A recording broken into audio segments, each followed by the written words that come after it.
They say the river remembers everything, every name whispered, every tear shed.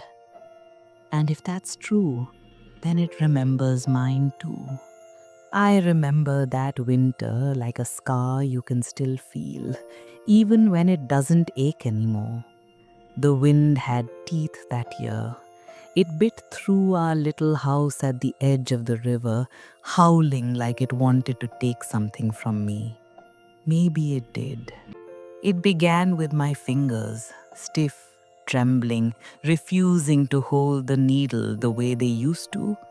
For 60 years, my hands had been my pride. They stitched, they kneaded dough, they braided my son's hair when he was a boy. They were strong. But that winter, they betrayed me. I dropped the ladle one morning and it clattered to the floor louder than thunder. My grandson Ravi ran in, eyes wide. Nani, are you okay? He asked. I smiled and lied. Just butterfingers, my dear. But I knew it wasn't butter. It was age. It was time. Finally catching up. I didn't speak for 3 days after that.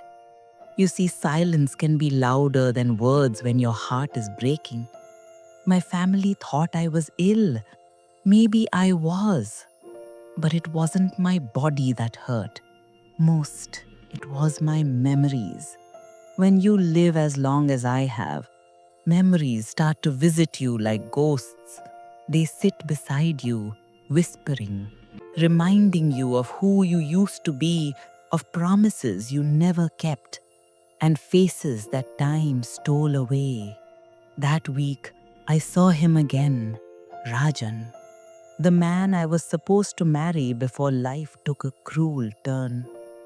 I hadn't spoken his name aloud in half a century, but in my silence, I saw him everywhere.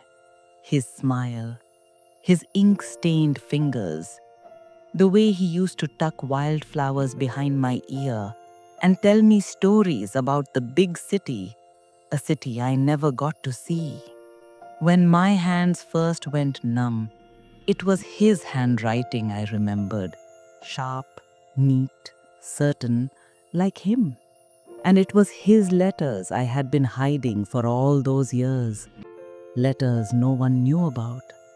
Letters that still smelled faintly of rain and old paper.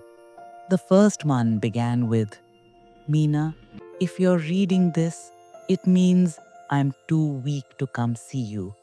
But don't stop dreaming. Promise me that. I promised him once, and then I forgot. That winter, sitting beside the dying fire, I realized how many promises I had buried under chores, hunger, and motherhood. When you're young, you think you have all the time in the world. You think love will wait, that purpose will find you again someday. But life has a way of filling your hands with so much work. You forget what they were meant to hold. For years, I held on to survival, like it was enough. My husband was a good man, not cruel but distant, quiet in ways that left rooms cold. We built a family, raised children, buried two of them before they could say the word tomorrow. After that, joy became a stranger.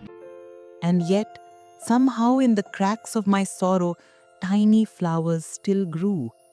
The sound of my son laughing, the smell of cardamom tea in the morning, the sight of the river glimmering like silver under the moon. Those moments saved me, though I didn't know it then. But that winter, when I couldn't thread a needle anymore, I began to fear that my story was over. I sat by the window, watching the fog swallow the fields, feeling smaller each day, until one morning I found something that made my heart leap like it hadn't in years. It was a small bundle of cloth, tied with string, tucked inside the old chest under my bed. Inside were letters, his letters, 27 of them. I had thought they were lost forever, stolen by fate. But there they were, waiting, patient as ghosts. My hands shook as I untied the bundle. The paper was yellow, fragile, but his handwriting was still clear. The first line read, "You always said you weren't brave, Meena, but I've never met anyone stronger." I laughed, then I cried, then I laughed again. That night I didn't sleep. I read every letter until dawn, my tears falling on every word. Each letter was a window to the girl I used to be, a girl who believed she could change something, not the whole world maybe, but her little piece of it. When the sun finally rose, I made a decision. I would not spend whatever time I had left just waiting for the end. I would teach again. Not in a classroom. I was too old for that. But right there, under the old banyan tree by the river where I once met Rajan, I would gather the children from the village. I'd teach them to read, to write, to dream. Because Rajan's letters weren't just love notes, they were lessons, words meant to be shared. That morning, when Ravi came to check on me, I smiled at him for the first time in days. "Fetch me some chalk," I told him. He looked confused. "Chalk? For what?" I said, "We're going to start a school." And for the first time in a very long time, my hands, though trembling, felt alive again. Before I begin, I want you to do something for me. Close your eyes for 5 seconds. Think of one promise you once made to yourself and never kept. Maybe it was to learn something new, forgive someone, or start again. Hold that promise in your heart as I tell you what happened next, because this part of my story is where forgotten dreams woke up again under the shade of a banyan tree. When the morning light broke through the fog, I could hear the river murmuring again, soft, restless, alive. It had been silent for months, frozen by winter, like me. But that day, it was moving again, and so was I. Ravi followed me as I walked down the narrow path behind our house, my shawl pulled tight, my steps slow but sure. He kept asking, "Nani, where are we going?" And I kept saying, "You'll see." The old banyan tree stood by the riverbank, half its roots dipping into the water, the other half clinging to the dry earth. Its branches spread wide, tangled, ancient, like the wrinkles of time itself. Beneath it, generations of children had played, lovers had carved names, and elders had told stories. But it had been quiet for years. I placed my hand on its trunk and whispered, "This is where it will begin again." Ravi tilted his head, puzzled. "Begin what?" I said, "Our school, right here." He frowned. "But Nani, who will come?" I smiled, though my heart trembled. Someone always comes when there's something worth coming for. That first day, no one came, not a soul, just me, the wind, and the faint sound of water. But I drew lines in the dirt anyway, alphabets crooked and clumsy, as if the air itself needed to remember them. On the second day, a boy appeared, barefoot, skinny, with a cracked slate under his arm. His name was Imran. He stood at a distance, watching me like I might vanish if he blinked. "You here to learn?" I asked. He shrugged. "Maybe." I chuckled.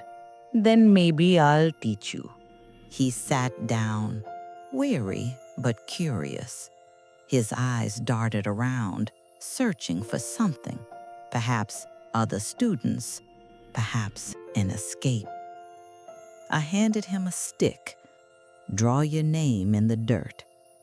He hesitated, then wrote slowly, IMRAN. I clapped softly. "Good. Now say it out loud." He did, quietly at first, then again louder, until his own voice made him grin. That grin, it was the first spark of life that banyan tree had seen in years. As days passed, more children began to appear. First 2, then 5, then 12. Some came barefoot, some hungry, all carrying eyes too old for their years. I taught them with chalk, with stones, with stories. When the sun was too hot, we sat in the shade. When it rained, we huddled beneath the roots, laughing as drops fell on our noses.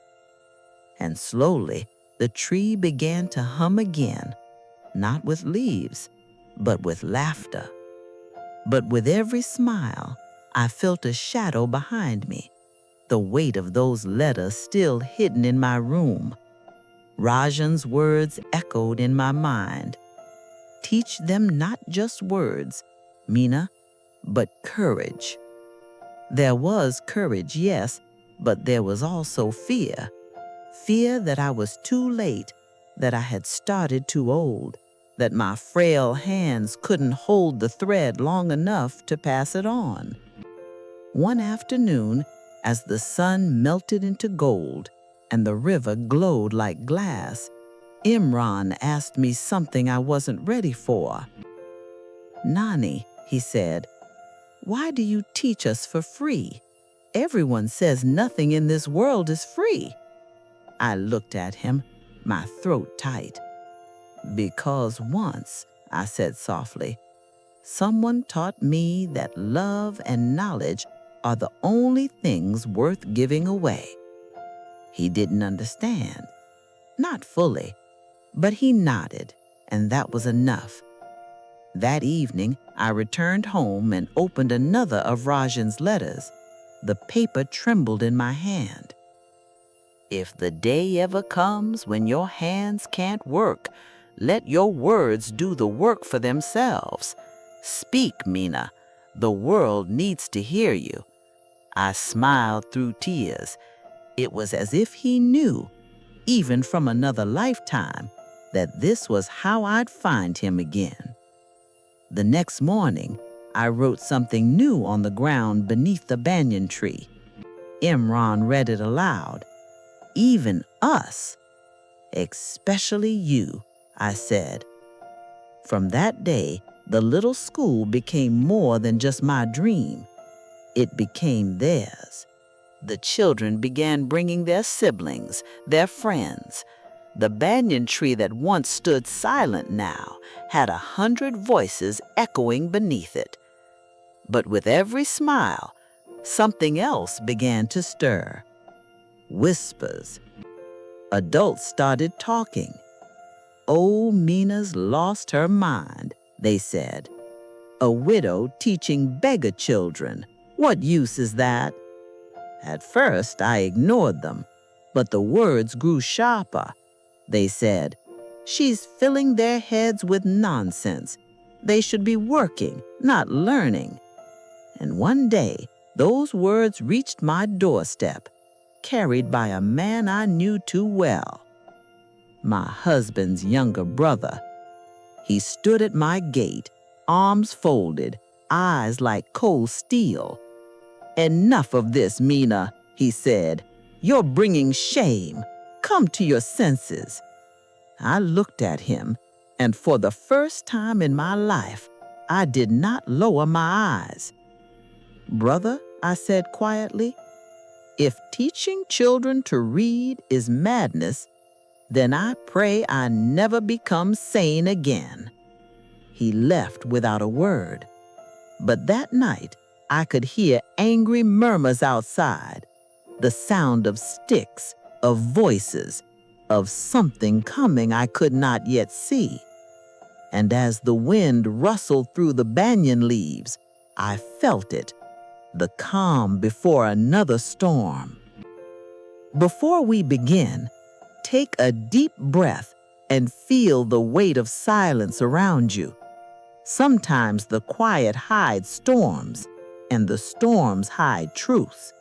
Tonight, you're going to feel both. I smiled weakly. Not mad, child. Determined. And sometimes that's all it takes. That night, after everyone had gone, I returned to my little home. The letters called to me, and I pulled them from their hiding place. Each one was a whisper from Rajan, urging me to continue. And I realized the thread he had left me wasn't just for me. It was for every child, every dream, every life I could touch. Sleep was elusive that night. Every shadow seemed to shift, every wind gust a voice. But in that sleepless darkness, I understood something vital. The world will always challenge what you love most. But love, true, patient, enduring love, will always find a way through. And so, under the moonlight spilling across broken chalk and trembling roots, I made a vow. No force, no fear, no whisper of shame would stop me again. Not now. Not ever. The next morning, the village was quiet, the river smooth and silver, reflecting the fragile sunlight. I could still feel the tension from the night before clinging to my bones. Broken chalk, angry voices, Farid's glare, it all haunted me, even as I brewed tea and tried to eat breakfast. But my mind kept returning to the letters, the bundle that had felt almost alive in my hands. Each one was a whisper from a life I thought I'd lost, from a man I could never forget. Rajan's words were like a current pulling me towards something I hadn't dared hope for. Redemption, purpose, and a chance to finish what we had started together all those years ago. I climbed the narrow stairs to the attic, careful of the loose boards that groaned underfoot. Dust floated in the beams of sunlight that pierced the small window, and cobwebs brushed against my face as if to warn me to turn back. But I didn't. I had never turned back in my life. Not when the river had nearly claimed our crops. Not when my daughters had died before even learning to speak. I would not turn back now. There, in a corner, was the old chest. The lock had rusted long ago, and I lifted the lid with effort, wincing as the hinges protested. Inside, wrapped in faded cloth, were more letters, 30, maybe 40, carefully folded and stacked, each one tied with a ribbon that had yellowed like autumn leaves. I ran my fingers over the topmost letter and smelled it. Rain, dust, and something unmistakably him. As I unfolded it, words leapt off the page. Mina, if life ever weighs too heavily, remember the thread. Follow it. Teach. Love. Even when you cannot see the end, the thread will lead you. I paused, my breath caught in my throat. Every line pulsed with urgency, yet there was tenderness, a patience that stretched across decades. And then I saw it, a sentence almost invisible at the bottom. I have left a secret for you, one that will change everything. You must find it to see what we truly built. A chill ran down my spine. I had spent half a century mourning him, blaming myself for every choice, every hardship. Could he have left something tangible? Something that would finally bridge the years between us? I searched the chest, carefully moving aside bundles of old cloth, photographs, pressed flowers, and scraps of writing. Then, tucked in the very bottom, was a small wooden box, carved with intricate patterns, worn smooth by time. My fingers trembled as I lifted it. Inside, a map, folded precisely, and a small key, tiny enough to fit in the palm of my hand. My heart raced. The map was detailed. It marked a spot near the river, beneath an old mango tree on the other side of the bend, a place I hadn't visited in decades. And next to it, in Rajan's handwriting, "There is a message for you there. Find it, Meena. Your hands may falter, your body may grow weak, but this thread must continue. Courage will carry you." I sat on the attic floor, the map clutched to my chest, shaking. Courage. That word had always been there, lurking quietly in his letters, waiting for me to remember it. But I had never realized how much I had let fear shape my life. Fear of failure, fear of judgment, fear of time itself. Ravi found me there hours later, standing in the attic doorway, eyes wide. He said, "Nani, are you okay?" I looked at him and forced a smile. "Yes, child. But there's something we must do, something important." He followed me silently as I descended the stairs. He said, "Where?" I said, "To the river, across the bend, by the mango tree. There's something waiting for me, for us." The journey was not easy. My legs ached, my breath came in short bursts, and the old river path was uneven, overgrown with weeds. Yet every step was lighter than the one before, fueled by the thrill of discovery, the hum of the past calling me forward. When we reached the mango tree, the air was thick with the scent of ripening fruit and damp earth. I knelt, hands tracing the roots, following the instructions on the map. And then, there it was, a small tin box, rusted but intact, embedded in the soil beneath a knot of roots. I inserted the key, holding my breath, and turned it.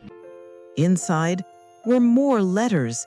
Yes, but also a small, worn notebook, leather-bound, filled with Rajan's handwriting, ideas, dreams, sketches, and plans. He had envisioned a school, a place where children could learn by the river, where stories and knowledge flowed together like water. He had left me a blueprint for something I had only dreamed of. Tears streamed down my face. All those years I had thought I was too late, that life had passed me by. But here it was, tangible proof that dreams could wait, that love could endure, and that courage was not the absence of fear, but the persistence to move forward in spite of it. Ravi reached out and took my hand. He said, We can do this, Nani.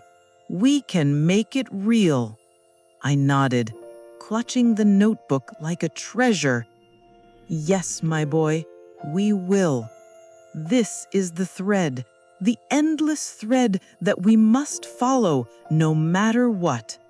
And at that moment, I felt something shift.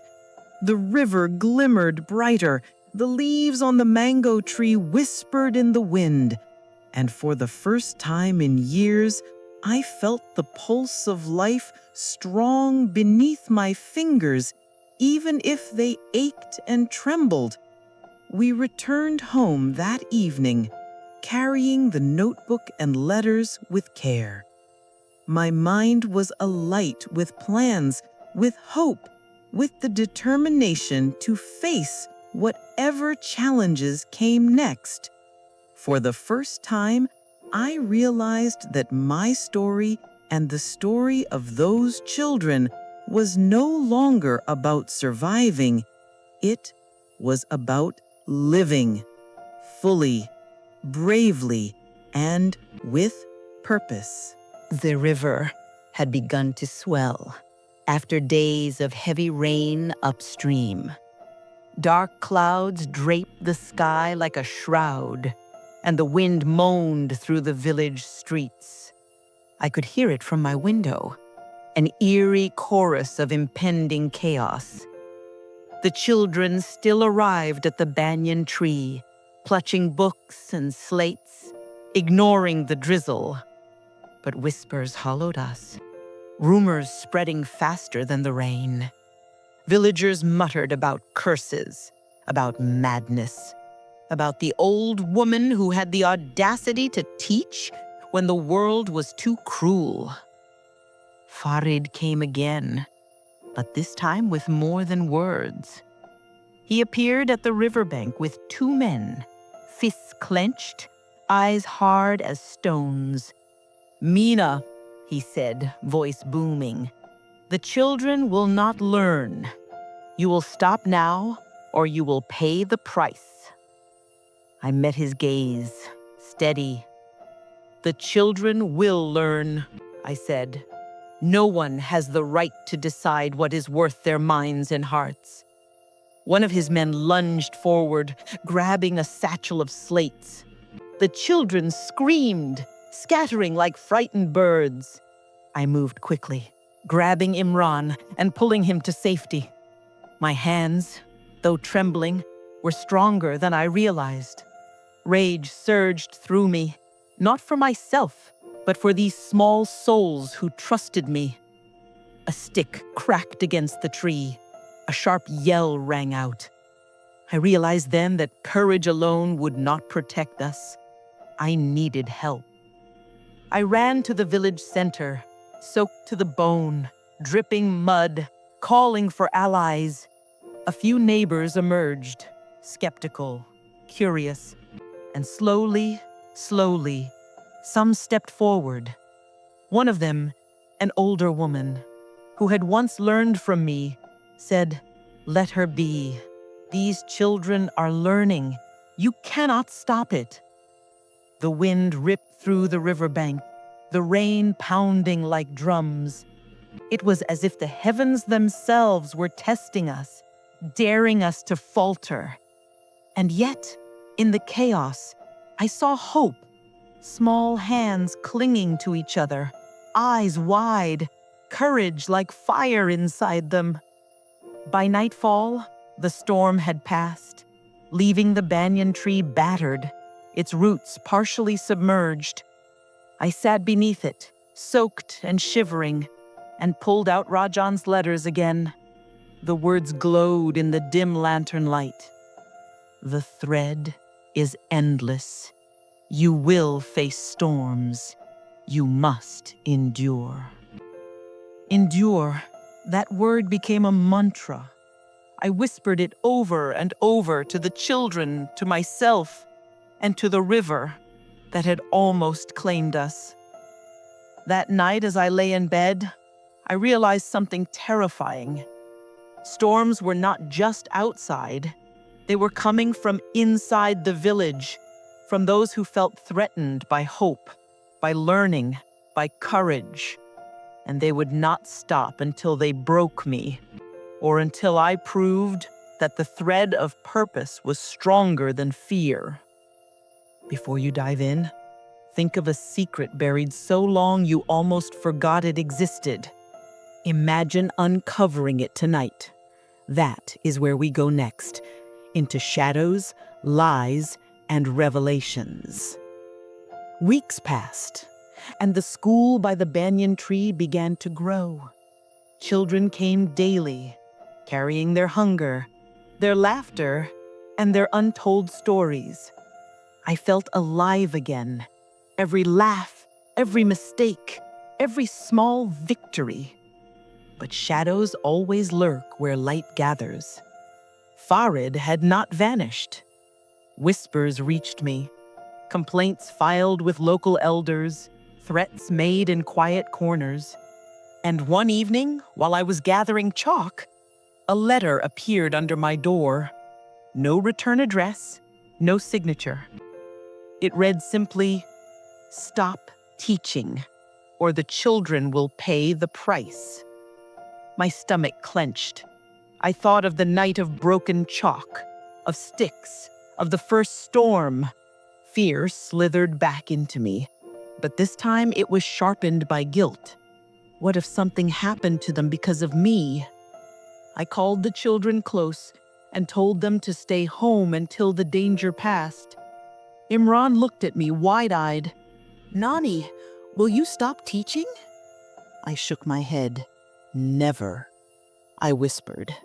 "But we must be cautious." That night, I discovered another secret. While checking the attic for letters, I had missed one, Rajan's handwriting, urgent, almost frantic. He had predicted something I never understood before, a betrayal not from outside, but from someone I trusted. My breath caught. Could it be Farid? Or someone closer? Someone in my own family? The thought twisted in my stomach like a knife. I realized that courage alone was not enough. I would need strategy, allies, and above all, trust in the thread that Rajan had left me. It came one evening, just as the sun dipped behind the hills. Farid returned, but this time he had a different look. Not anger, but cunning. He approached the banyan tree where I had gathered the children. "You should have listened," he said softly, almost kindly. But I saw the thread in his eyes. One of the children had been taken from my school, kidnapped, I later learned, because of my defiance. I screamed, lunged, but it was too late. The village was silent, complicit in fear, and I felt the first true pang of guilt in decades. I blamed myself. Had I been selfish? Had I dragged innocent children into danger for the sake of a dream? My hands shook uncontrollably. Tears fell, not just for the child, but for every choice I had made, every promise I had buried, every loss I had endured. And yet, beneath the heartbreak, I felt Rajan's words stirring. The thread is endless. Courage will guide you. I rose from the riverbank, soaked in rain and grief, and made a vow. I would rescue the child, even if it meant facing the darkest parts of the village, even if it meant confronting Farid alone. Imagine standing on the edge of fear, darkness closing in. Every step could be the last. This is where courage and terror collide. I moved under the cover of darkness, following whispers and clues through muddy paths, broken fences, and abandoned houses. Farid had underestimated me. My fear had been present, yes, but my love for the children was fiercer than any threat. I found the child in a locked shed, frightened but alive. The relief hit me in waves. overwhelming every ounce of exhaustion. I lifted him into my arms and whispered softly, "You are safe now, always safe." Farid appeared at a doorway, furious, but this time I was not trembling. I raised my chin. "Leave us," I said, voice steady, loud enough to carry over the night. He hesitated. Something shifted in his expression. Perhaps respect, perhaps recognition that courage is stronger than fear. And he stepped back. The child clung to me, trembling, and I held him as dawn broke over the river, spilling gold light on battered roots, broken chalk, and a small victory. Before we begin, close your eyes and picture hope stretched thin, fragile, delicate, yet it survives. Tonight, hope will triumph. The village began to change. Children came in growing numbers. Neighbors whispered encouragement instead of warnings. Farid remained distant, but less hostile. I continued to teach under the banyan tree, guiding small hands, small minds, planting seeds of knowledge that would grow long after I was gone. Rajan's letters had taught me patience, endurance, and the courage to continue despite loss. I shared his wisdom with every child, telling them, "Courage is not the absence of fear. It is moving forward despite it." And evening, as the sun sank behind golden clouds, I watched the children run along the riverbank, laughing, shouting, alive. My hands ached, my body was tired, but my heart was full. The thread was unbroken. Before we finish, take a deep breath. Imagine all the threads in your life: love, loss, hope, courage. Some break, some endure. This is where it all comes together. Years passed, and the little school flourished. Children who once feared learning now taught others. The banyan tree stood tall, roots deep, branches wide, a living symbol of resilience. I grew older, hands trembling more, eyesight dim, voice soft. But I had seen the thread continue beyond my own life, beyond my own limitations. I had lived enough to know that endurance, love, and hope could outlast grief, fear, and time itself. On a quiet evening, I sat beneath the banyan tree, watching the sunset paint the river in gold and fire. I thought of Rajan, of his letters, of every choice that had brought me here. I whispered a thank you to him, to the river, to the children, to life itself. The school continued after I could no longer stand. The children remembered me, shared stories of courage, and carried forward the endless thread. And I knew, finally, that nothing, not fear, not loss, not time itself, could break what love had woven. Thank you, my dear ones, for sharing this moment with me. No matter how heavy life feels, remember, every sunrise brings a new chance to begin again. So, subscribe and stay close to Grandma. The next story might be the hope your heart's been waiting for.